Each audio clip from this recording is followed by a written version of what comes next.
আসসালামু আলাইকুম গাইস, আমি আয়ুষ। আপনারা দেখছেন আমার আয়ুষ মাস মম কিচেন। আজকে আমার মা বানাতে চলেছে ভেজিটেবিল ভাপা পিঠা। ভেজিটেবিল ভাপা পিঠা বানানোর জন্য আলু কুচি নিয়েছি, লঙ্কা কুচি নিয়েছি, ফুলকপি কুচি নিয়েছি, পেঁয়াজ কুচি নিয়েছি, মটরশুঁটির দানা কটা নিয়েছি। সব উপকরণগুলো প্রেসার কুকারে দিয়ে সেদ্ধ করে নেব। 3-4টে সিটি দিয়ে দিতে হবে। ভাপা পিঠে বানানোর জন্য এখানে পরিমাণ মতো পানি নিয়ে নিয়েছি, অল্প একটু লবণ দিয়েছি, দিয়ে পানিটা ফুটিয়ে নিয়েছি। তারপরে ময়দা আর চালের আটা একসঙ্গে মিশিয়ে এক বাটি এর মধ্যে দিয়ে মাখিয়ে নেব। ভাপা পিঠে বানানোর জন্য আমি একটা হাঁড়িতে পানি নিয়ে নিয়েছি, পানিটা ফুটবে, তারপরে আমি একটা এর মধ্যে থালাটা দিয়ে দেবো। পানিটা ফোটানোর জন্য এই ঢাকনাটা দিয়ে দিয়েছি। ভাপা পিঠে বানানোর জন্য আমি ভেজিটেবলগুলো ভেজে নেব। লঙ্কা, মটরশুঁটি দিয়ে দিলাম, একটু আদা রসুন বাটা দিয়ে দিলাম,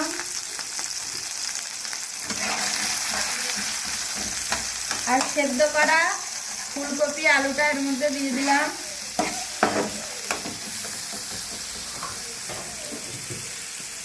হলুদ দিয়ে দেবো, জিরে মরিচের গুঁড়ো দিয়ে দেবো, কাশ্মীরি লঙ্কার গুঁড়ো দিয়ে দেবো, পরিমাণ মতো লবণ দিয়ে দেবো, দিয়ে ভালো করে এটা ভেজে নেব। দেখেন কালারটা কত সুন্দর আসছে। আমি এতে একটু এলাচের গুঁড়ো দিয়ে দেবো, দিয়ে ভালো করে নেড়ে চেড়ে নামিয়ে নেব।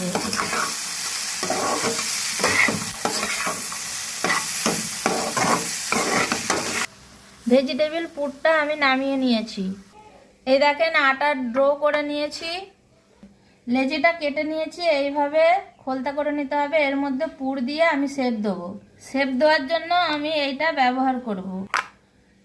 পিঠের শেপটা দেখেন এরকম হয়েছে, পানিটা ফোটানো হয়ে গিয়েছে। এবারে আমি এইটা নিয়ে নিয়েছি, এর ওপরে পিঠেগুলো এক এক করে দিয়ে দেবো।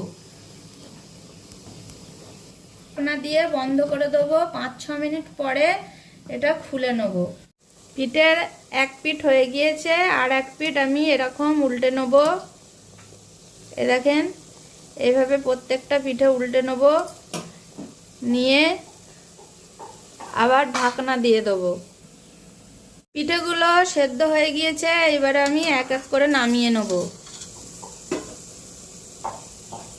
দেখেন কত সুন্দর হয়েছে আমার নতুন রেসিপি। আপনাদের যদি ভালো লাগে আপনারা বাড়িতে তৈরি করতে পারেন।